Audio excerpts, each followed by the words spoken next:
L'eau est un élément vital pour la vie et aussi pour l'industrie. Le groupe OCP a toujours une stratégie pour l'optimiser et pour préserver toutes les ressources, et principalement l'eau. Pour le cas de développement industriel de Fos Bokra, l'eau a été une grande composante dans le choix des nouveaux processus industriels et surtout dans le choix des procédés en vue d'optimiser principalement la consommation. C'est très important de déclarer qu'au niveau de l'Aïoun, toutes les ressources d'eau utilisées en eau douce ne sont pas conventionnelles et tous les besoins sont produits en interne moyennant l'usine de dessalement. Le dessalement est donc une composante essentielle dans le processus industriel, que ce soit pour produire le phosphate et le bénéficier, que ce soit pour produire les engrais phosphatés. C'est pour cela que le complexe, le groupe OCP, dans son vaste programme industriel de Fos Bokra, engagera prochainement la réalisation des nouvelles usines de dessalement d'une capacité de 7,5 millions de mètres cubes par an et qui desservira tous les besoins du nouveau complexe d'engrais en eau dessalée.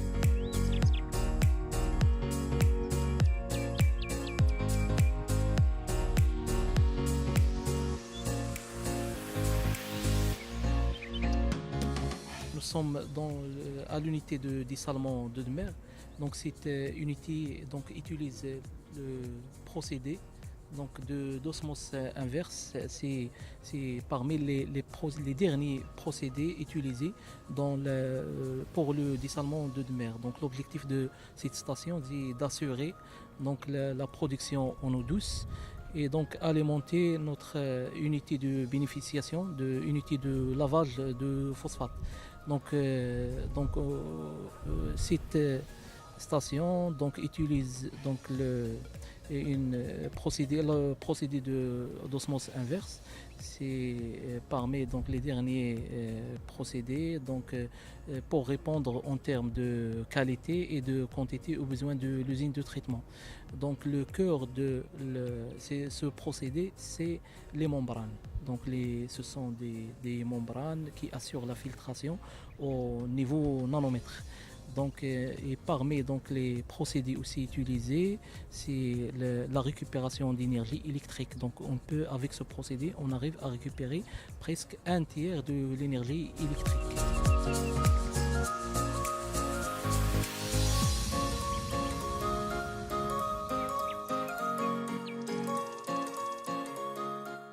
Ce projet consistait à récupérer l'eau du phosphate avant son envoi aux opérations de séchage. Avant, on ne récupérait pas cette eau. Le phosphate, une fois lavé, il est envoyé dans les fours de séchage. Ce projet vient pour séparer les opérations de lavage et de séchage. Comme ça, on peut récupérer un pourcentage d'eau du phosphate avant de son envoi dans les fours pour le séchage. Donc on a aménagé au niveau du parc de stockage de nouvelles aires pour qui vont permettre de drainer l'eau du phosphate. Comme ça, on pourra récupérer des milliers de mètres cubes d'eau. Grâce à ce système de drainage, cette eau est récupérée et pompée dans des bacs que vous allez voir ici, qui sont en construction. Et cette eau sera recyclée dans les opérations de lavage du phosphate après. Donc voilà, c'est une autre manière pour la préservation des ressources au niveau des projets de développement.